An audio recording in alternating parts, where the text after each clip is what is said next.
Price the Lord people. Bless the beginning day டூவில் இன்றைக்கி நம்ம ஒரு குட்டி கதையோடு ஸ்டார்ட் பண்ணலாம். ஒரு மனுஷன் என்ன பண்ணுறான், ரோடு வழியாக நடந்து போயிட்டுருக்கான்.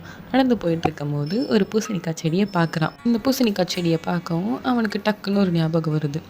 ஏன் கடவுள் பூசணிக்காய் செடியை மரத்தில் படிக்காமல் செடியாக கீழே படைச்சிருக்காரு அப்படின்னு சொல்லிட்டு திங்க் பண்ணிக்கிட்டே இன்னும் கொஞ்சம் தூரமாக நடந்து போயிட்டுருக்கும் போது ரொம்ப டயர்டாயிட்டு என்ன பண்ணுறான், ஒரு மரத்தில் நெல்லுக்காண்டி தூங்கிட்டு இருக்கான். நல்லா ஜாலியாக ட்ரீம் காணிக்கிட்டே அவன் தூங்கிட்டு இருக்கும்போது திடீர்னு அவனுக்கு மரத்துலேருந்து டொம்முன்னு புளியங்காய் சாப்பிட்ருப்பீங்களே, அந்த புளியங்காய் டொம்முன்னு அவன் மண்டைய மேலே விழுகுது. அது விழுகவும் அவன் தூக்கம் எல்லாமே கெட்டு போச்சு. டக்குன்னு அவனுக்கு ஒன்று ஞாபகம் வருது. என்ன ஞாபகம் வருது தெரியுமா?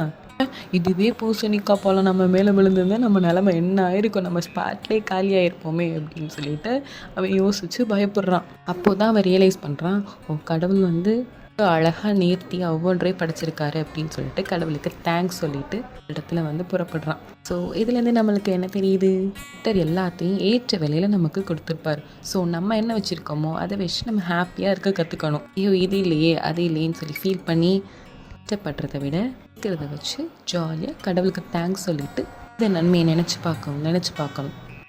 ஸோ ஃப்ரெண்ட்ஸ், இந்த ஒரு நல்ல தாட்டோடு நம்ம இந்த டே ஸ்டார்ட் பண்ணலாம். தேங்க்யூ.